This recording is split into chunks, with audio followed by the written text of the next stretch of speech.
cute angle that he's got there. I'll tell you what though, I do love those black fairings. This is one of my favourite times of the year. The bikes look absolutely brilliant. But on the subject of Yamaha, Yamaha's problems, how important is Zarco to them, do you think? Well, important enough for him to be given a major role in these 2 days of testing. It was very interesting to hear what he was saying about the 2017 bike yesterday. From what I heard, we're not really sure what 2017 bike he was using, because if you remember, Rossi and Vinales were going through different chassis at a rapid rate throughout the year. I think they started with one chassis, got to Barcelona where they both had a complete disaster, and on the Monday and Tuesday test after that, they then had certain revisions, and apparently they just kept revising that chassis through the second half of this year. So not quite sure exactly which spec of 17 bike Zarco was on. Considering how fast he was, you would fancy it was maybe a spec from earlier in the season rather than what Rossi and Vinales were using at Free Practice 1 or Free Practice 2 last Friday, when they were both completely lost and unable to find any sort of direction. Vinales was not a happy bunny this weekend, was he? Let's put it that way. He's looked a little frustrated a lot of times this year, but I think his media interaction on Saturday was the worst he's been all year. Really? It was short. What was he saying? He was just lost, telling us that he had no explanation for what was going on, that we'd better ask Yamaha to get some idea of the situation.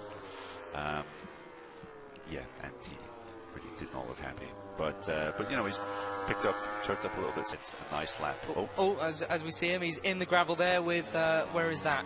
Could that be down at turn 10? Looks a similar camera angle. It does look like it could be turn 10. If he's gone all the way to the barrier, then it could be turn 10, because we saw similar scenes with Rossi yesterday. And we've seen some big crashes there last year as well. That was a big crash. He's absolutely covered in dust. Really done a number on his leathers. He won't be using those again. But other than that, he looks okay. Going to get a lift back to the paddock.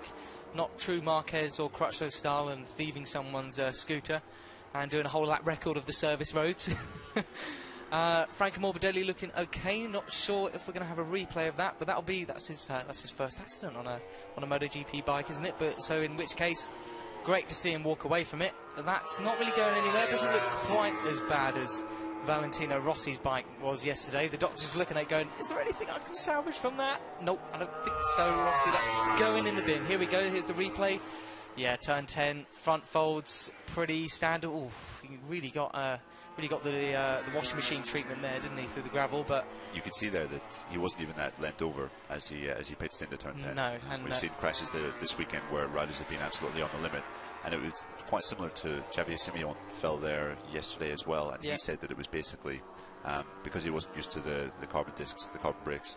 They're so much stronger than he thought, and he just tapped that and it fell away. So not sure, but just pure speculation. Maybe something similar with Franco, where he was trying something different with the brakes. I'm not sure. Could be. But what do you think about cold tyre situation? The main cold tyre issue place is turn 4, of course, because the last time you're actually on the right hand side of the tyre is turn 12. But this is similar. I mean, yeah. I think Now, I'm not sure how much attention you paid to the Hondas yesterday.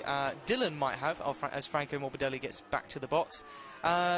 Mikhail wants to know, why is the air intake on Pedrosa's bike much bigger than